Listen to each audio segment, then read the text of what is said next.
Sports, a place where many athletes find success. This is likely the final play that matters. End zone wide open. What a night for Mike Williams. But where there's a winner, there has to be a loser. He came a long way. You hear me? Man, I love you, bro. You hear me? It's one thing to watch the game, but another to analyze it. Let's talk about the numbers. You ready? YouTube. What's going on, man? Back at you another video. It's your boy Numbers Fan Jay, and the finals have ended. We are now finished with the NBA season, meaning that football season is the next season of sports that we'll be getting into on my channel. But before I get into the content of this video, please leave a like, leave a comment, subscribe for your boy. Talk to me. If I ask a question, feel free to hit the pause button, answer the question, and then hit the play button again. Or maybe you want to watch the video all the way through. Make sure you don't miss anything. Maybe I said something extra at the end you want to catch. Just make sure you're commenting, make sure you're liking, make sure you're sharing these videos with your friends. Help your boy out. I'm trying to grow my channel to 200 subscribers. So without further ado, let's get into the content of this video. So the Milwaukee Bucks have beaten the Phoenix Suns after being down in an 0-2 hole. The last team that we saw do this was, of course, the Cavaliers, when they went down 3-1 in that series. They were down 2-0 as well. But we also saw my Heat in 06 were down 0-2. Dwayne Wade put together a hell of a finals performance, and Giannis kept that movement going, if you want to call it a movement. But it usually takes a superb effort from your greatest player in order to come back from a 0-2 hole, because most teams lose when they're down 2-0 in the NBA Finals. So, how did they do it? It's a lot to unwrap here. I don't want to make this video too long, so we'll try to keep it short. But, we said that Devin Booker would be the key, and he actually shot better in the losses than he did in the wins. But here's the problem. When he was shooting better, he was turning the ball over more. When he wasn't turning the ball over, he wasn't shooting well. So it was kind of balanced there, but you can't blame the whole finals on him. You also have to look at people like Jay Crowder, who once again disappeared in the finals, just like he did for my Heat last year. So, I'm used to seeing it. Missing wide open threes. A lot went into losing this finals. It wasn't just Milwaukee turning it on. It was also Phoenix kind of losing it. And when I say by that, I literally mean losing the ball. As the series went on, the Suns turned the ball over more and more.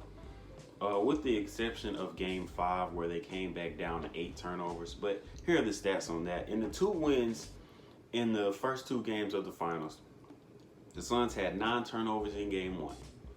They had 12 turnovers in Game 2. Going on to the big loss in Game 3, where they lost by 20 points, they had 14 turnovers. Game 4, they had 17 turnovers. Game 5, like I said, they came down to 8 turnovers, but they couldn't finish the game. Game 6, they had 14 turnovers. So turning the ball over, we all know, is not what you want to do offensively. Giving the other team more opportunities to score, as well as just giving them momentum. They're already at home for 3 of those games right there. So, goodness, man. It's tough. It's tough for Chris Paul. We've seen him battle his whole career to get to the finals. He finally got to the finals, and he went up 2-0. We all thought that he was about to bring the trophy home. Giannis and company just decide no more. We're not losing another game. It's not going to be on us anymore. We're going to make sure that these guys we're going to make sure we create turnovers on defense. We get better looks on offense and play our style of basketball. So we're also looking at specifics here. So specifics, game one, like I said, well, not game one, game three. We're going to start with game three.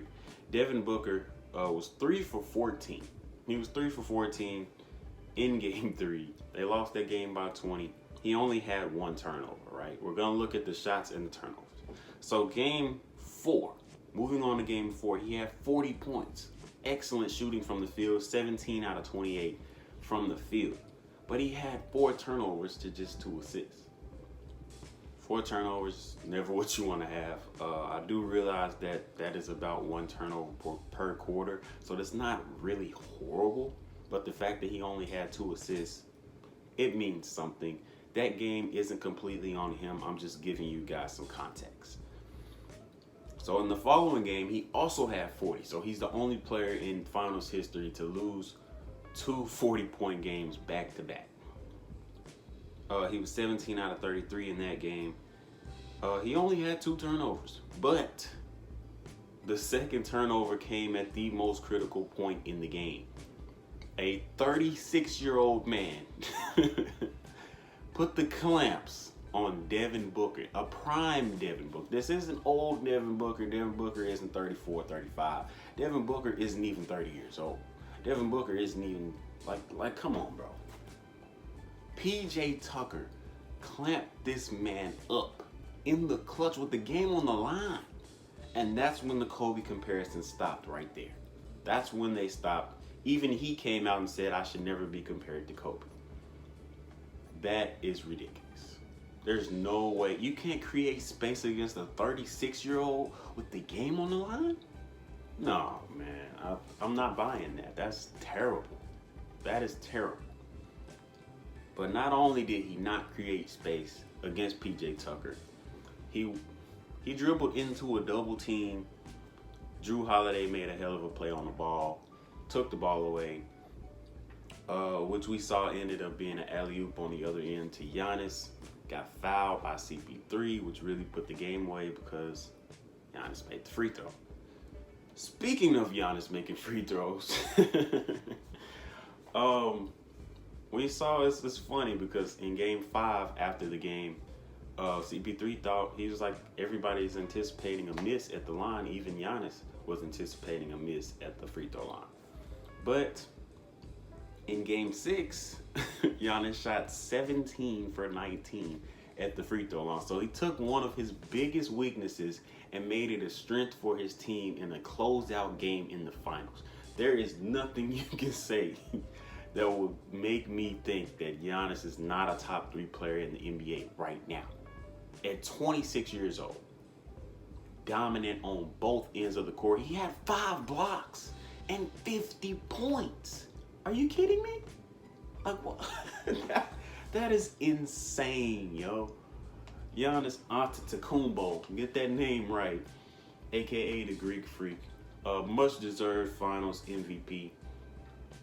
Only other player in NBA history to have regular season MVP, Defensive Player of the Year, and a Finals MVP all in the same season. Only other player to do that besides Michael Jordan. So this dude has literally inserted his name along with Shaq, along with MJ, along with Finals performances by D-Wade, by LeBron. This is insane. This dude is literally rising to the top very, very fast. And he will be there. He will be there for a good while, maybe 10 more years. Like, this guy has a lot more to accomplish. Hopefully he stays healthy. Hopefully we get to see him in some more finals. He'll have to deal with KD for a while. But I mean, he's in his perfect spot. Milwaukee has everything that they need right now. They have defenders, they have shooters, they have playmakers. Everything around him is right where it should be. And this final showed that. So, thank y'all for watching, man. Leave a like, leave a comment, subscribe. What do you think about how this finals ended? Do you think that CP3 choked? Do you think that Giannis is just that great? Do you think that Devin Booker could have showed up in different ways. What do you think about this finals? Do you think, Chris Middleton had a 40-point game? Jrue Holiday had a great game in Game 5, I believe. But, let me know. Let me know what you guys thought about the finals. Do you think that Giannis will be returning to the finals anytime soon? Do you think, let me know what y'all think, man. It's your boy Jay.